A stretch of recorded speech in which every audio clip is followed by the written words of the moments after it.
voit, on perçoit, ça rentre dans le cœur, les joies de l'Eid. Ce matin, je regardais, puis c'était vide au niveau de la mosquée. On a peut-être perdu ce bienfait-là. C'est bien rempli, bien riche, bien chaleureux dans nos demeures respectives à tout un chacun. Et donc, vous savez, dans cette ville, il n'y a rien qui est parfait. Il y a toujours quelque chose qui fait qu'il manque quelque chose. Il n'y a jamais totalement un bien. Même chose du mal. Il n'y a jamais de mal qui est total. Il y a toujours percevoir la lumière, la clarté, les bienfaits. Et donc,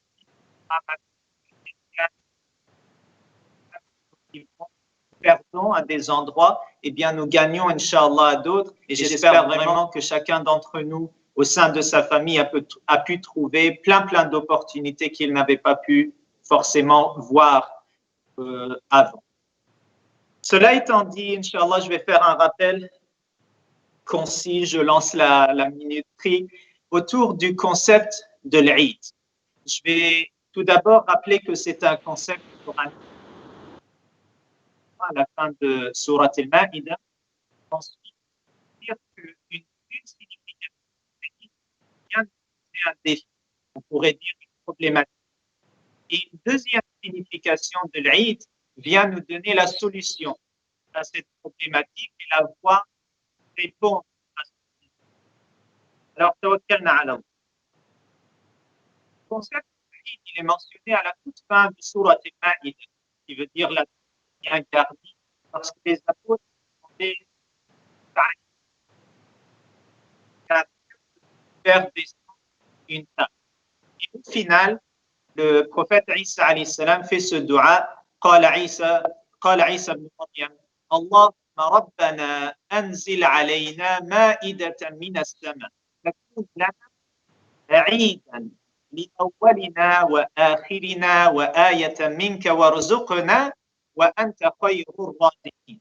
Donc, Sayyidina Isa alayhi salam a fait ce dua pour qu'Allah subhanahu wa ta'ala fasse descendre cette table bien garnie, et il emploie le mot Eid. Qu'est-ce que veut dire le mot Eid? Première signification qui va nous poser un défi, comme on disait, c'est que l'Eid signifie quelque chose qui revient, quelque chose qu'on célèbre de manière périodique. C'est un cycle qui se refait, et à chaque fois que le cycle se répète, eh bien, on se remémore. Ça peut prendre différentes significations, mais concernant Eid al-Fitr, par exemple, eh bien, c'est une célébration qui vient chaque année, qui vient nous rappeler toute la gratitude d'Allah subhanahu wa ta'ala en ce jour où il nous accorde à nouveau son pardon, encore plus de baraka, encore plus de bénédictions subhanahu wa ta'ala. Donc, l'Eid, et ça revient avec, normalement, c'est ça qu'on devrait recevoir, toute la miséricorde, toute la bienfaisance d'Allah subhanahu wa ta'ala. Et c'est ce qui fait que à chaque Eid, on gagne encore plus de grâce de la part d'Allah subhanahu wa ta'ala, et ça devient un Eid Mubarak, dans le sens qu'il nous permet de grandir, qu'il nous permet de nous élever, qu'il élève notre rang et notre statut de plus en plus. Vous savez, ce serait comme si ce Eid-là, je suis, on va dire, la version 2.2.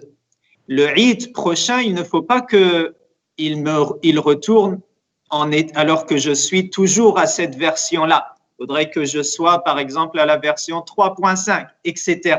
On ne peut pas se permettre d'année en année de rester à un niveau semblable ou d'avoir une petite amélioration. On veut de grandes améliorations et continuer comme ça sans cesse jusqu'au dernier jour, Inch'Allah. Donc voilà une première signification de l'Eid, et qui nous pose une problématique en disant le Eid, par définition, il revient, mais dans quelles circonstances va-t-il te retrouver? La solution, on le trouve dans une seconde signification du mot Eid. Et l'Eid, ça renvoie également à l'Aada. Et l'Aada, c'est ce qui se répète, c'est une habitude. L'habitude, par définition, on la répète aussi de manière périodique, ça peut être quotidien, chaque jour, hebdomadaire, mensuel, etc.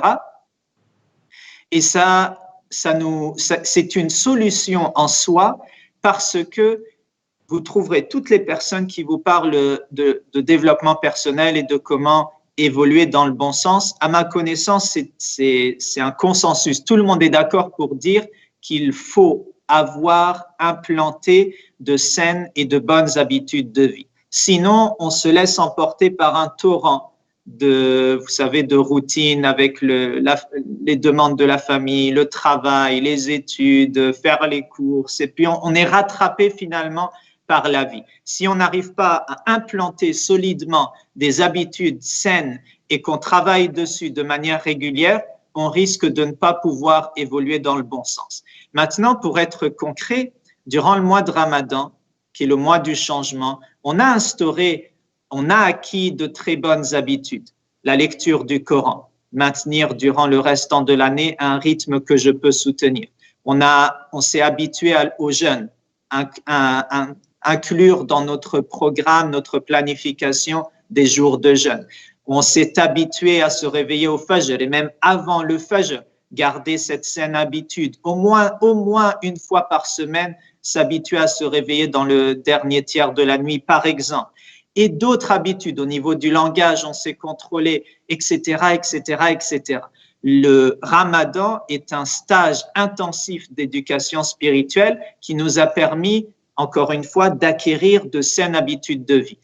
La réussite est pour celui et celle qui maintient ses habitudes et qui fait en sorte que lorsque l'Eid revient, il s'est amélioré. Et lorsqu'un autre Eid vient, il s'est encore amélioré et ainsi de suite. Il est en perpétuelle amélioration jusqu'au grand Eid, jusqu'au grand retour définitif vers Allah subhanahu wa ta'ala.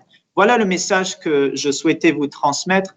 Le Eid est quelque chose qui revient. On doit instaurer de bonnes adat, de bonnes habitudes afin qu'on soit en perpétuelle évolution jusqu'au retour final à Allah subhanahu wa ta'ala. Puisse Allah azza wa jal nous accorder toute la bénédiction ce jour de l'Eid, plein de baraka, tout un chacun, et puis qu'Allah subhanahu wa ta'ala nous permette de rester dans cette perpétuelle évolution jusqu'à ce qu'on retourne à lui. Allahumma amin, plein de joie partagée. Assalamu alaikum wa rahmatullahi wa barakatuh.